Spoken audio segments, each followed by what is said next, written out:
வணக்கம். முதல்வரும் திமுக தலைவருமான மு.க.ஸ்டாலின் அவர்கள் தன்னுடைய தேர்தல் பரப்புரையை வரும் ஏப்ரல் 2ஆம் தேதி தொடங்குகிறார்.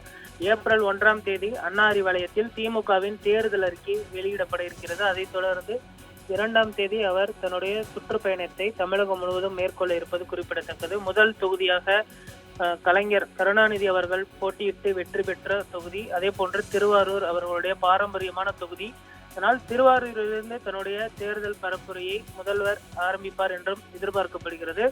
நேற்று மயிலாப்பூர் தொகுதியிலிருந்து அதிமுகவின் பொதுச் செயலாளர் எடப்பாடி பழனிசாமி தன்னுடைய தேர்தல் பரப்புரையை தொடங்கி இருக்கக்கூடிய சூழலில் தற்பொழுது முதல்வர் மு.க.ஸ்டாலின் அவர்கள் திருவாரூரில் பிரச்சாரம் மேற்கொள்கிறார். திருவாரூரை தொடர்ந்து மேம்கொண்டம், திருவெரும்பூர் உள்ளிட்ட தொகுதிகளில் அவர் தன்னுடைய பிரச்சாரத்தை மேற்கொள்வார் என்றும், வரக்கூடிய ஏப்ரல் 6ஆம் தேதி வேட்புமனு தாக்கல் செய்ய கடைசி நாள். அன்றைய தினம் காலை கொளத்தூரில் இருக்கக்கூடிய கட்சி அந்த அலுவலகத்தில் அதற்கான ஏற்பாடுகள் தற்பொழுது செய்யப்பட்டு இருக்கிறது. அதைத் தொடர்ந்து தேர்தல் அதிகாரியிடம் தன்னுடைய வேட்புமனுவை தாக்கல் செய்வார் என்றும் எதிர்பார்க்கப்படுகிறது. திமுக மற்றும் திமுக கூட்டணி கட்சிகளைச் சேர்ந்த அனைத்து வேட்பாளர்களும் ஏப்ரல் 6ஆம் தேதி கடைசி நாள் அன்று வேட்புமனுக்களை தாக்கல் செய்வார்கள். மொத்தம் 4 நாட்கள் மட்டுமே வேட்புமனு தாக்கல் செய்வதற்கு இருக்கிறது. வரும் 30ஆம் தேதி நாம் தமிழர் கட்சி சார்பில் வேட்புமனு தாக்கல் செய்யப்பட இருக்கிறது. அதே போன்று ஏப்ரல் 6ஆம் தேதி திமுக, தவேக உள்ளிட்ட அனைத்து வேட்பாளர்களும் தங்களுடைய வேட்புமனுக்களை தாக்கல் செய்வார்கள் என்றும் எதிர்பார்க்கப்படுகிறது.